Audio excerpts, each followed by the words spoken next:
Welcome to Fractured Chaos. I never thought I'd be the one telling a story like this. About how I almost lost everything. Because of a dating app match.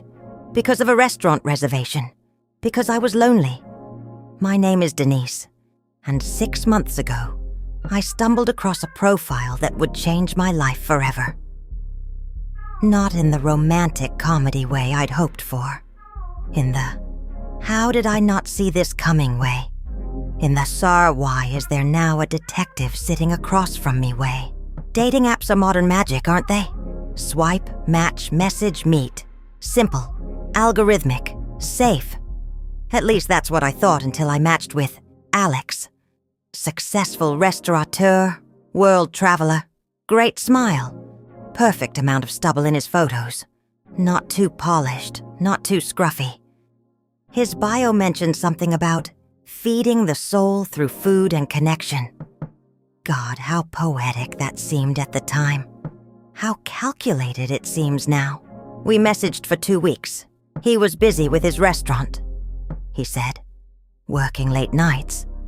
But the messages, they were thoughtful, personal.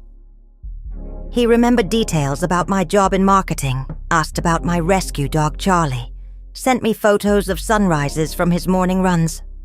I felt like I knew him. Here's what I didn't know. Alex Romano wasn't real, and neither was anything he told me.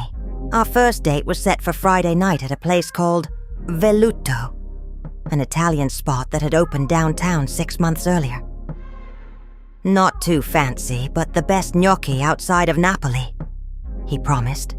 He even made a reservation under his name. Said to tell the host I was meeting Alex. I arrived 15 minutes early, wore a new dress, practiced conversation starters in my car. When I walked in, the host smiled knowingly when I mentioned Alex's name. Of course, we've been expecting you. Mr. Romano mentioned you'd be joining us tonight. That's right, Mr. Romano, as in the owner. The handsome stranger I'd been messaging wasn't just taking me to a restaurant. He was taking me to his restaurant. At first, I was impressed. Charmed, even. The host seated me at a corner table with a bottle of wine already waiting.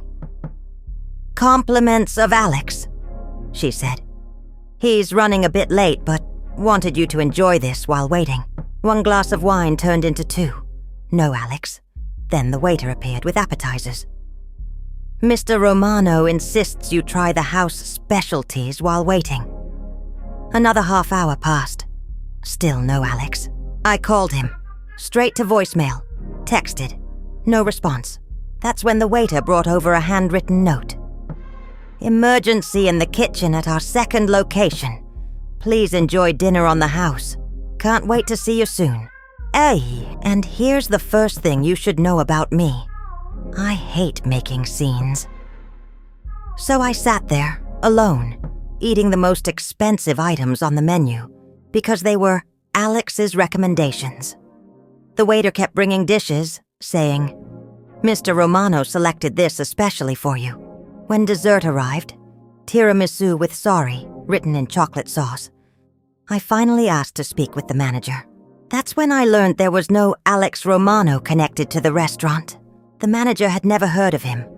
The reservation had been made online. The special treatment.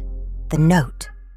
All from someone claiming to be representing the owner who had called earlier that day. I'd been set up, scammed into a $300 dinner I thought was free, all while waiting for a man who never existed. But here's the shocking part.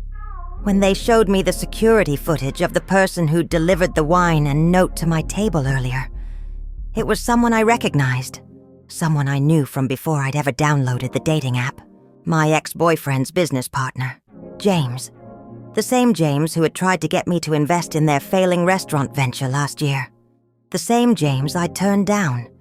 And just like that, I realized this wasn't a random scam. This was targeted, personal.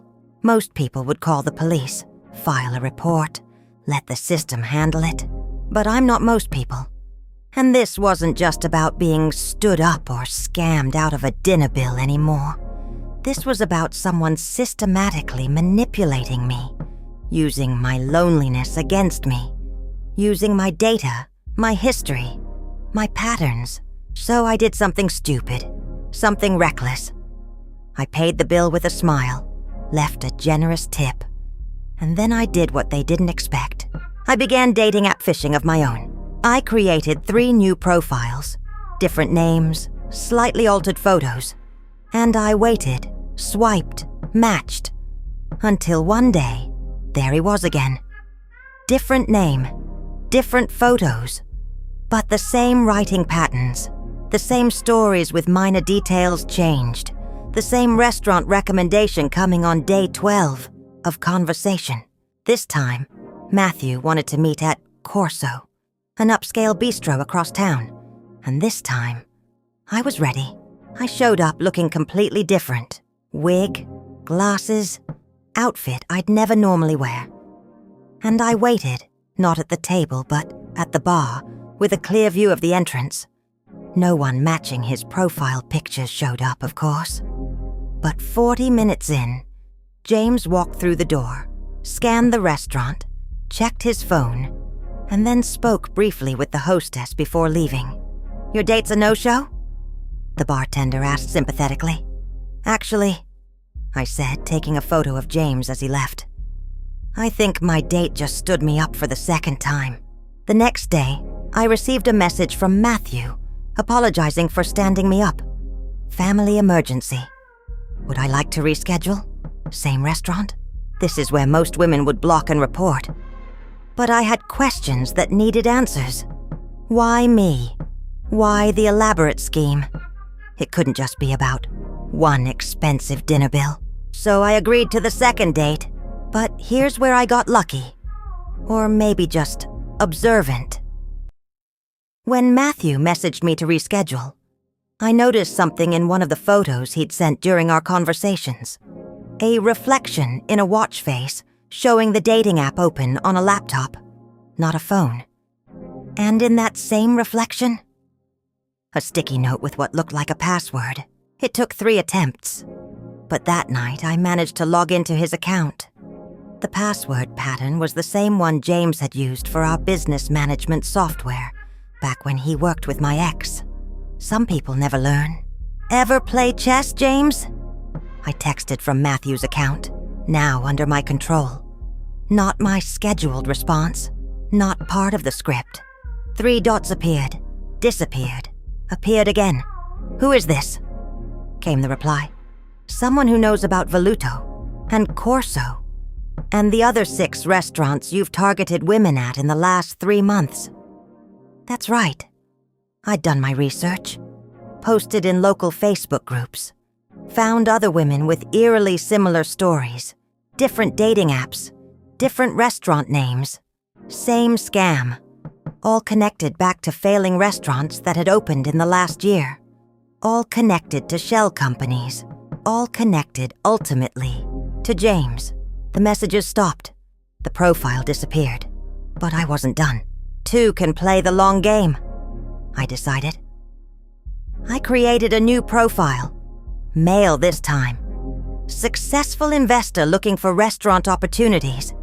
It took 3 weeks, but eventually I matched with James's actual profile. Not a fake one he used to scam women. His real one. We messaged about investment opportunities. About the struggling restaurant scene post-pandemic. About how the right investor could save these businesses. I set up a meeting at a coffee shop. Showed up early. Watched him walk in, all confidence and expensive cologne. Watched him order, check his watch, look around. And then I approached his table. The look on his face when he recognized me, worth every minute of the past 2 months. "Hello, James," I said, sitting down across from him. "I believe you stood me up. Twice." He tried to leave. I placed a folder on the table between us. Inside is every conversation, every fake profile, every woman you've scammed. 17 in total. All documented, all willing to testify. His face went white. "What do you want?" he asked. What did I want? Revenge? Justice? Money? I want to know why, I said. And then I want you to face consequences. That's when he told me everything. The restaurants were fronts, money laundering operations. The dating app scam was twofold. Get free publicity from women who would talk about these amazing hidden gem restaurants they discovered, and identify potential targets for larger scams. The women who returned for second dates, the ones who paid without question. Those were the ones they would eventually approach about investment opportunities. They'd already proven they had money and didn't ask too many questions. I wasn't just stood up. I was being assessed as a mark for something much bigger. I had two choices in that moment. Go to the police with everything, or how much? I asked. He looked confused. How much to buy into the operation? I clarified. His eyes widened, then narrowed. You want in after everything? I leaned forward. I want in precisely because of everything. You targeted the wrong woman, James. I don't want revenge. I want a return on investment. He thought I was serious, thought I was willing to join their operation. That's how convinced these men were of their own brilliance. He scheduled a meeting with his partners, gave me an address, a time, told me to bring proof of funds.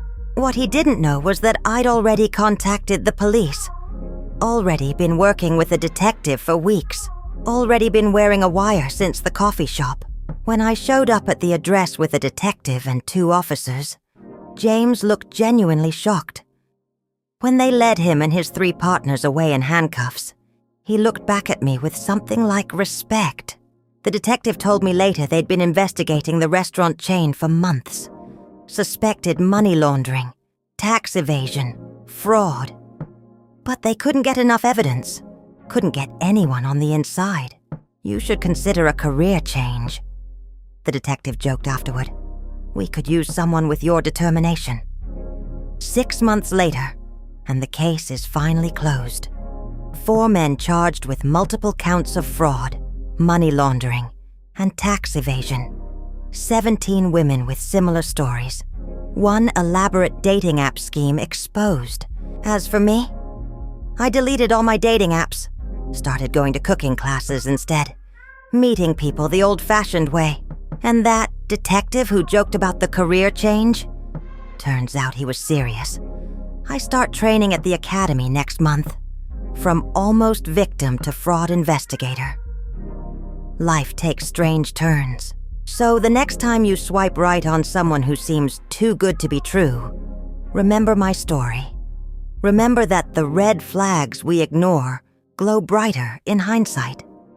Remember that sometimes the greatest danger isn't the stranger you're meeting. It's the elaborate trap they've set. And if you're ever in a restaurant, alone, waiting for someone who's never going to show up, pay attention to who's watching you from the shadows. It might just be someone like me now, making sure you don't fall for the same scam I almost did. Because the most valuable reservation I ever made wasn't at some fancy restaurant. It was reserving the right to fight back.